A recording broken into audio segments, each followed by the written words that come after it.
Hello everyone. तो आज की इस वीडियो में हम लोग पढ़ने वाले हैं द डिविजिबिलिटी रूल ऑफ 7।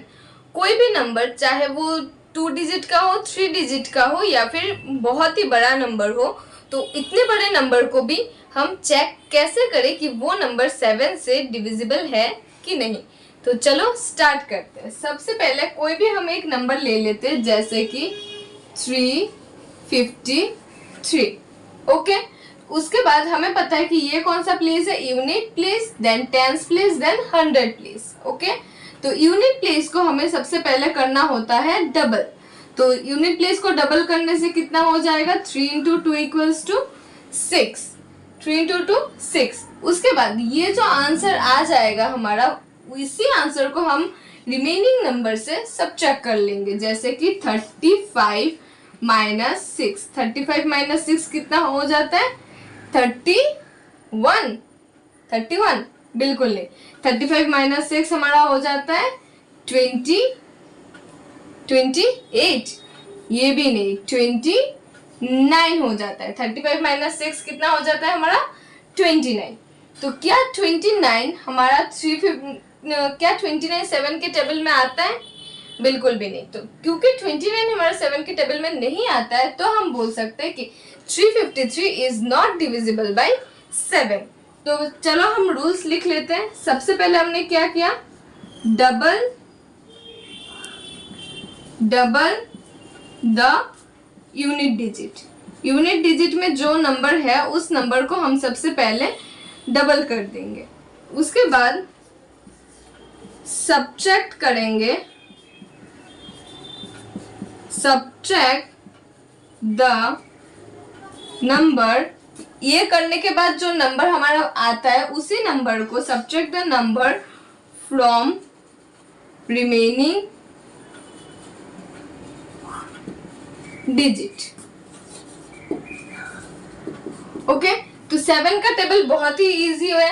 कैसे चेक करेंगे, सबसे पहले डबल करेंगे हम यूनिट डिजिट को, उसके बाद जो आंसर आता है उस आंसर को हम बाकी रिमेनिंग जो नंबर है उस रिमेनिंग नंबर से हमें माइनस कर देना है।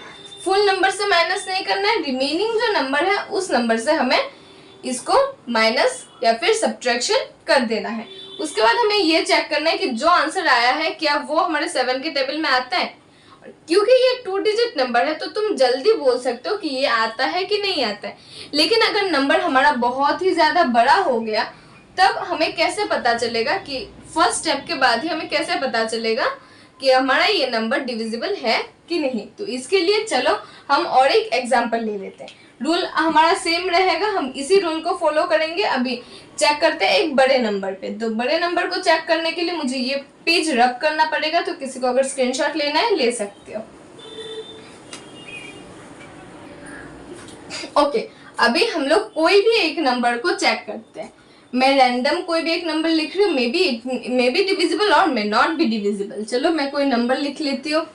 चलो 1 2 3 4 5 6 7 8। चलो 8 डिजिट का एक नंबर, कोई भी रैंडम नंबर मैंने यहाँ पे लिख दिया है।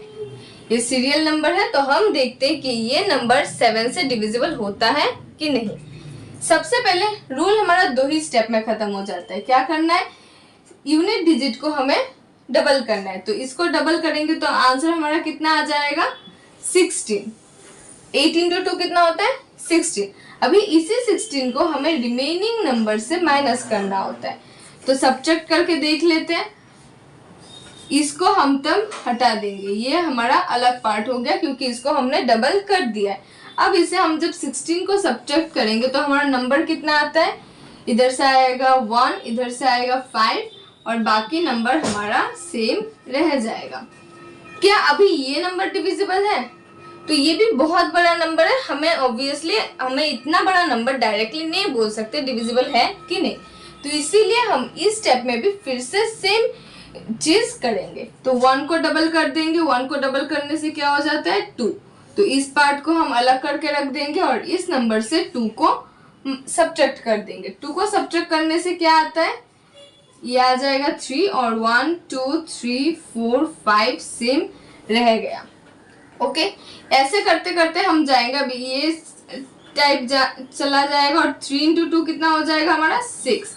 अभी अगर इसको 6 के साथ डिवाइड माइनस करें तो आंसर हमारा आ जाएगा 3439।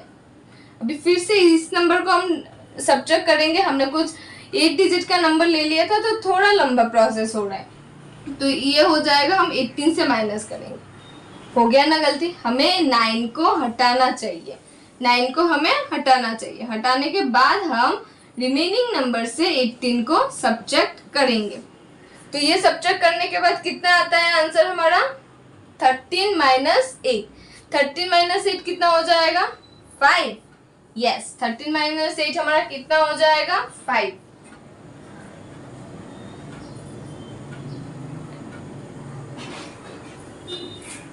तो इधर बैठ जाएगा हमारा 5 और इधर कितना रह गया 2। 2 माइनस 1 1।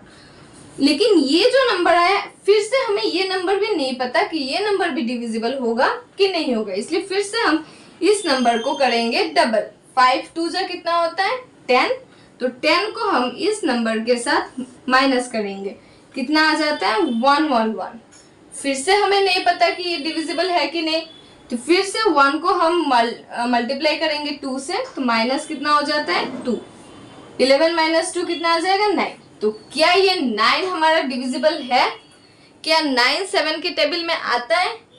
नहीं आता है। तो हम बोल सकते हैं क्योंकि 9 7 के टेबल में नहीं आता है, तो ये जो फुल 8 डिजिट का एक नंबर था, इतना बड़ा नंबर भी हमारा 7 के साथ डिविजिबल नहीं है। तो रूल 2 ही स्टेप है, एक है यूनिट डिजिट को मल्टीप्लाई करना, मतलब यूनिट डिजिट को डबल करना होता है 2 से मल्टीप्लाई करके, उसके बाद रिमेनिंग जो नंबर है, रिमेनिंग नंबर को ये डबल वाले नंबर से माइनस कर देना होता है। तो तुम्हारे पास जितना बड़ा नंबर होगा उतना थोड़ा लंबा प्रोसीजर हो जाएगा, लेकिन फिर भी हमने 1 डिजिट वाले को भी हमने 4 स्टेप में, 4 या 5 स्टेप में खत्म कर दिया। तो ऐसे हम लोग चेक कर सकते हैं कि कोई भी नंबर, चाहे वो छोटा हो, बड़ा हो, या फिर 1000 डिजिट का ही कोई नंबर हो जाए, तो वो हमारे 7 से डिविजिबल है कि नहीं है। ओके, तो ऐसे करके हम चेक करेंगे डिविजिबिलिटी रूल ऑफ 7 में। अगर कोई भी कंफ्यूजन है तो आप श्योरली मेरा वीडियो और एक बार देख सकते हो, या फिर कमेंट सेक्शन में मुझे डीएम करके पूछ सकते हो। Okay, so that's all for today, bye bye.